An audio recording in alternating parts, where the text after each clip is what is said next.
অ্যাচিভমেন্টগুলো করেছে খালিদ জামিলের দল, এটা নিয়ে কিন্তু প্রশ্ন আসবে, ভাবতে হবে।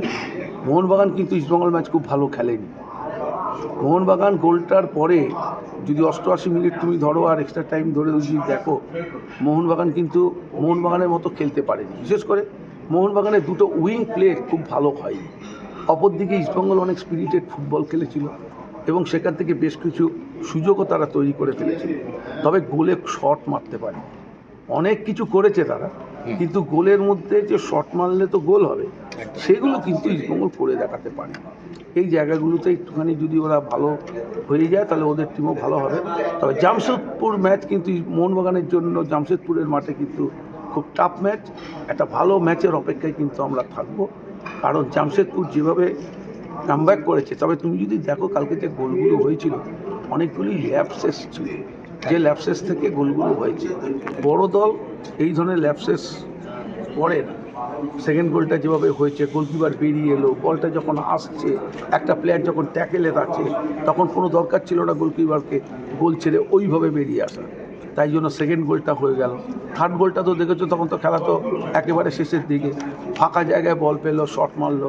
আর যখন একটা দল গোলের মধ্যে থাকে, জেতার মধ্যে থাকে, অনেক কঠিন ব্যাপারটাও অনেক সহজ হয়ে যায়, সেইভাবেই হয়েছে। তবে এটা ঠিক, ম্যাচটা কঠিন মোহনবাগানের পক্ষে, তবে সেই ম্যাচ জেতাও খুব একটা অসম্ভব নয় মোহনবাগানের পক্ষে। রেফারিং যেভাবে হচ্ছে এটা ঠিক নয়। আমি দুটো ডার্বির কথাই বলি।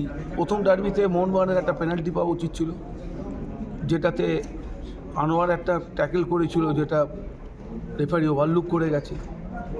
আর গত ম্যাচে আপুইয়ার হাতে যে বল লেগেছে সেটা পেনাল্টি কেন দিল না আমার বোধগম্য হলো। ওই ম্যাচে আরেকটা ঘটনা যেটা আমার চোখে পড়েছে, যেভাবে কর্নার হলো, উনি গোল কিক দিলেন, সবাই দেখেছি আমরা, বলটা একটা প্লেয়ারের গায়ে লেগে ব্যাক সাইডে লেগে বলটা বাইরে গেছিলো। রেফারি লাইন্সম্যান দুজনেরই চোখে কিন্তু সেটা পড়েনি। রেফারি খুবই বাজে হচ্ছে। প্রথম ইয়েলো কার্ড যেটা দেখানো হয়েছে সৌভিককে, আমার বোধগম্য হলো না যে কেন তাকে প্রথম ইয়েলো কার্ডটা ওইভাবে দেখানো হলো। দ্বিতীয় ইয়েলো কার্ড নিয়ে কিন্তু কোনো প্রশ্ন আসবে না। গোল বাউন্ড বল ছিল, আউটসাইড ডচ করে বেরিয়েও গিয়েছিল লিস্টন কোলাসও। তারপরে যেভাবে ও পা দিয়েছে, আর যে কোনো প্লেয়ার হলে পা দিত, আমি হলে আমি দিতাম, তুমি হলে তুমিও দিতে, কারণ ওটা 100% গোলের একটা মুভমেন্ট তৈরি হয়ে গেছে, সেটা নিয়ে কোনো দ্বিমত নেই। তবে রেফারিং যেভাবে চলছে এটা ঠিক নয়। পরপর দুটো রেড কার্ড হয়েছিল ইস্টবেঙ্গলের। রেফারিকে ওই জায়গাটা একটু ধৈর্যশীল হওয়া উচিত ছিল। একটু দেখো, আইন তো অনেক কিছু আছে, সব আইন মেনে কি খেলা হয় না।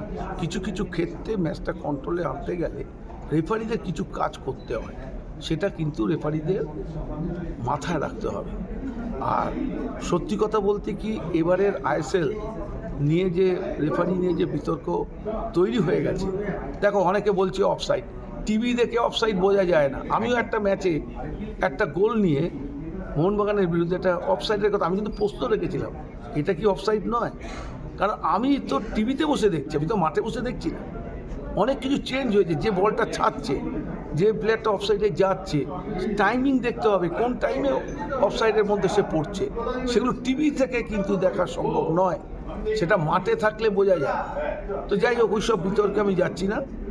সাদা চোখে যেটা দেখছি ফুটবলটা, রেফারিংয়ের মান অত্যন্ত খারাপ হচ্ছে, যেটা এর আগে কোনোবার হয়নি। আর এবার নাকি শুনেছিলাম আইএসএলে রেফারিদের জন্য নাকি বিদেশ থেকে লোক এনে ট্রেনিং দেওয়া হয়েছিল। তো কী ট্রেনিংটা দেওয়া হলো বাবা, আমার তো মাথায় ঢুকলো না। এটা কীরকম ট্রেনিং হলো যে এত বাজে বাজে ইয়েলো কার্ড, বাজে বাজে পেনাল্টি না দেওয়া, বা একটা ট্যাকেল সঙ্গে সঙ্গে দুটো করে রেড কার্ড। আমার কাছে বোধগম্য না। উনি কি তাহলে শিক্ষাটা কি দিচ্ছেন, কি শিক্ষাটা দিয়েছেন রেফারিদের, এগুলো নিয়ে কিন্তু প্রশ্ন আসবেই। তবে আমি বলবো, যে জায়গায় এখন চলে গেছে, বাকি ম্যাচগুলোতে বিদেশ থেকে রেফারি এনে খেলানো হোক।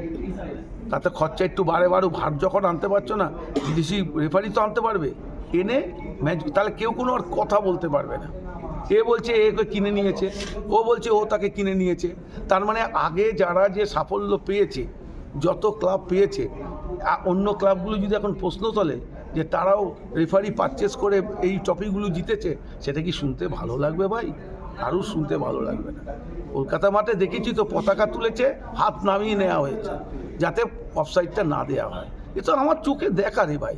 সুতরাং এইসব নিয়ে প্রশ্ন করব না, শুধু একটাই বলবো যে বাইরে থেকে রেফারি আনো, এনে ম্যাচগুলো বাকি ম্যাচগুলোকে খেলাও, যাতে কোনো দল কোনো প্রশ্ন তুলতে না পারে।